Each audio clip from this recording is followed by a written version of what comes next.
So yun na nga mga idol ano, ini-interview si Pulong Duterte doon sa Netherlands kung kumusta na si Tatay Digong. So hindi na pala alam ni Tatay Digong na yung kanyang bahay sa Davao ay binibenta na.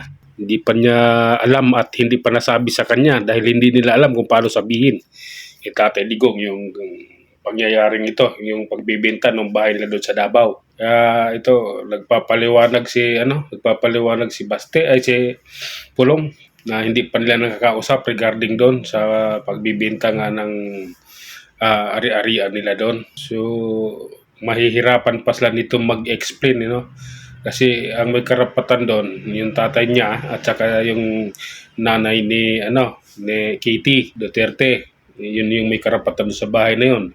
Sila si Baste wala nang karapatan doon at saka si Pulong at saka si BP Sara. So ang explanation nito ngayon, silang dala nito kailangan nilang makahanap ng paraan kung paano nila kausapin at nang ma-explain nila ng maayos bago sila umalis doon at bumalik ng Pilipinas.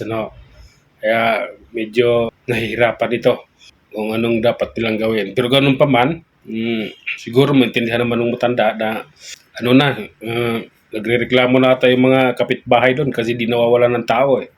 Crowded na masyado rin doon sa lugar nila. Kaya siguro nag-decide na rin ibenta. Tsaka rin, lumang-luma na rin kasi. Medyo may napatunayan naman na yung tatay nila sa hinaba-haba ng panahon ng panunungkulan simpleng buhay lamang. Yun lang yung kanilang may pagmamalaki. Diba mga idol?